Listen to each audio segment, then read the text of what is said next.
Fala concurseira aqui do Doutor Concursos, mais um vídeo de atualidades, professor Arnaldo Vieira, começando o vídeo, sempre pedindo para você clicar no sininho, o sininho alerta você quando você está recebendo essas informações desses vídeos nossos, para você curtir, compartilhar, participar das nossas redes sociais aqui do Doutor Concursos e se inscrever no canal. É importantíssima a participação de vocês dizendo para nós como que a gente está fazendo, se vocês estão gostando, dúvidas, ou seja, o que vocês quiserem conversar conosco, tá legal? Vamos lá! Âmbito nacional. Gente, semana passada, educação domiciliar. Esse foi o tema. A semana passada, na verdade, nós tivemos várias situações. Por exemplo, chuva no Rio de Janeiro, foi uma tempestade horrível, a maior de todos os tempos no Rio de Janeiro. Nós tivemos a questão da reforma da Previdência. Mas eu estou optando para a gente trabalhar um pouco com o ensino domiciliar, justamente porque isso é aquela típica pergunta que vai acabar caindo para você responder nesses concursos que vão vir. E porque o tema é um pouco espinhoso, abre várias vertentes sociológicas. Claro que vão haver, então, as críticas e as defesas. Vamos começar primeiro pelas críticas. Muito bem. As pessoas que criticam esse modelo de educação dizem, por exemplo, que as crianças perderiam o contexto da sociabilização. Se as crianças não estiverem indo na escola, não vão ter acesso, por exemplo, à diversidade de gêneros ou de preceitos. Outra coisa, o ECA, o Estatuto da Criança e do Adolescente, regula especificamente que essas crianças têm obrigatoriedade, os pais são obrigados a garantir a educação dos filhos. Há também um outro contexto, que essas crianças não estariam sendo preparadas, por exemplo, para um ensino superior de qualidade, ou que elas não teriam conteúdo, por exemplo, para o Enem. Ou seja, são vários contextos que dizem exatamente o contrário, são contra a aprovação exatamente do ensino domiciliar. Lembrando que o projeto do ensino domiciliar foi enviado na semana que passou pelo presidente Jair Bolsonaro no dia que ele completou 100 dias de governo. Entre várias medidas, ele poderia ter feito, por exemplo, como uma medida provisória. Ele optou por mandar como um projeto de lei para ser analisado pelo Congresso e pelo Senado.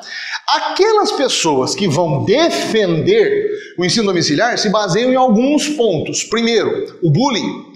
O bullying impede exatamente o desenvolvimento dessas crianças que sofreram bullying e que eventualmente não vão acompanhar o ritmo escolar.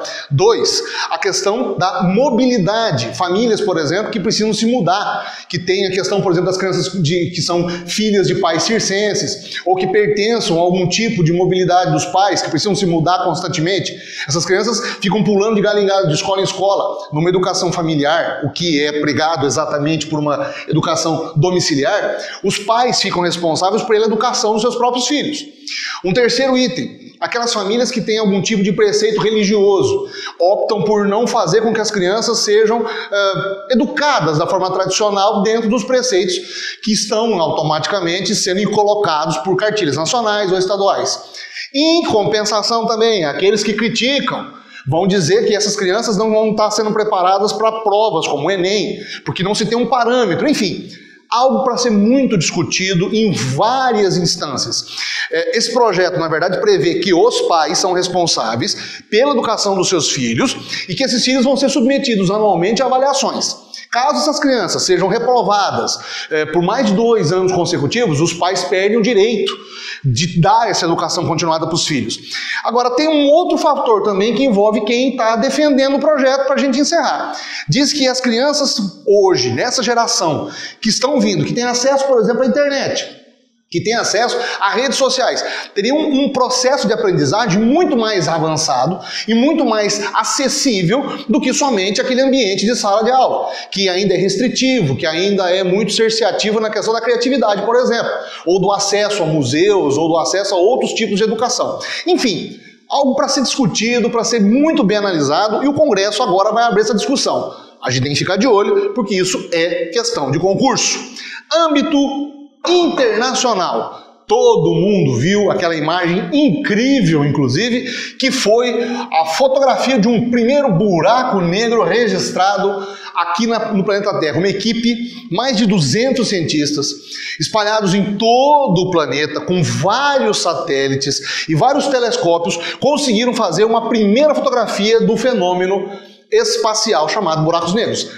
Albert Einstein deve estar muito feliz no plano em que ele estiver, porque foi também a concretização de várias vertentes da teoria do Einstein, mas que especificamente tratava dos buracos negros. E o que seriam os buracos negros? Seriam estrelas que, quando terminaram o seu ciclo de vida, a massa fica tão condensada que cria um campo gravitacional tão imenso, tão enorme, que atrai toda a matéria que está localizada para dentro dele.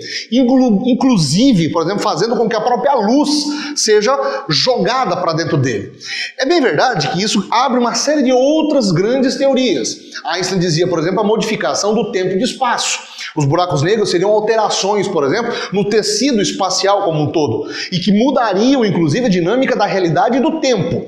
São outros tipos de conhecimento e vão, inclusive, englobar conhecimentos da astrofísica. Mas o que ficou legal na semana passada foi que, pela primeira vez, conseguiu-se fotografar o que seria, então, um buraco negro em funcionamento. Algo que estaria aqui quase 500 milhões de anos-luz distante da gente, uma monstruosidade em tamanhos da Terra, daria 35 mil planetas terras de largura.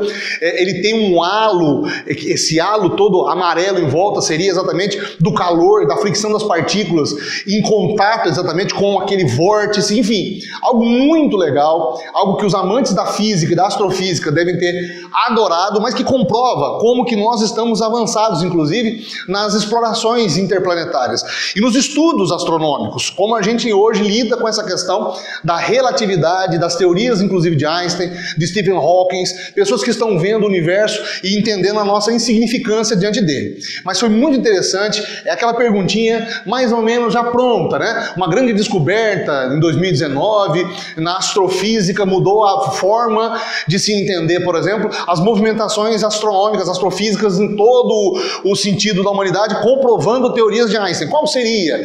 Automaticamente, buracos negros. E essa foto, que é muito legal, muito interessante, eles vão trabalhar agora com a resolução dela, mas que mostrou esse trabalho, inclusive uma brasileira, hein?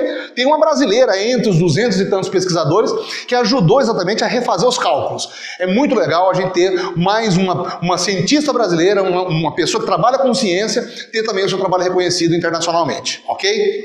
E ainda muito fresca essa informação, isso aconteceu recentemente, nós tivemos uma perda histórica incrível e muito lastimável, que foi o incêndio na Catedral Notre-Dame em Paris.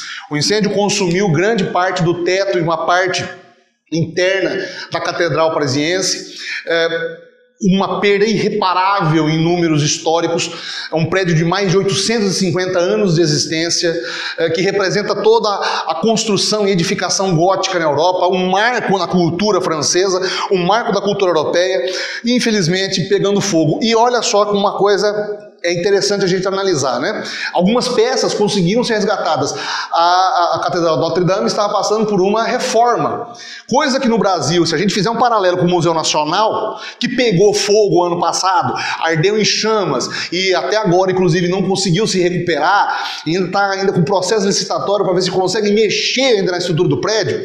A Catedral de Notre-Dame teve uma parte que estava sendo reformada, onde provoca-se o incêndio, acontece o incêndio que está sendo investigado, não se tem uma certeza ainda das causas totais do incêndio, não se dá para saber ainda, mas que acabou fazendo com que o mundo todo virasse os olhos para a França na tarde da segunda-feira.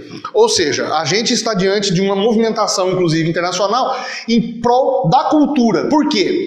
Em 2 dias do acidente, do incêndio, mais de 2 bilhões de euros já foram arrecadados para a edificação, para a reforma da Catedral Notre-Dame. Em Notre-Dame é importante a gente saber um pouco exatamente mais, se aprofundar nos estudos, porque Notre-Dame acaba sendo um ícone, não somente da arte gótica, mas uma espécie de passagem histórica de uma época em que você tinha edificações voltadas para algo celestial e que as pessoas copiaram por muitos séculos. Depois, os eventos históricos que aconteceram lá, como que a cidade de Paris se desenvolveu em volta, a importância também que o próprio europeu dá para a cultura. Se a gente fizer um paralelo com a cultura brasileira, a gente vai se decepcionar bastante. Então, a gente tem exatamente a presença da arte gótica e principalmente um marco da cultura que infelizmente ardeu em chamas. Não foi totalmente destruído, somente a parte do teto, uma parte mais central, mas a cena que todo mundo chorou ao ver foi a cena da flecha, né? Aquela cena final em que o ponto mais alto, uma das torres mais altas que tinham na volta, despenca, pegando fogo e entristecendo grande parte dos franceses. O presidente Emmanuel Macron também faz um depoimento super comovente, explicando para as pessoas que vai ajudar, que o governo francês vai se empenhar em fazer a reconstrução. Claro que não dá para reconstruir historicamente, mas dá para reconstruir, pelo menos afetivamente, aquele marco da cultura europeia como um todo. Então, essa foi a o nosso resumão dessa semana que passou. Terminando o vídeo, sempre pedindo para você, então, deixar o seu like, se inscrever nas nossas redes sociais, clicar no sininho, ok? E curtir e compartilhar esse vídeo para a gente sempre fazer conteúdos legais para você toda semana, tá legal? Um grande abraço, pessoal, até semana que vem. Valeu!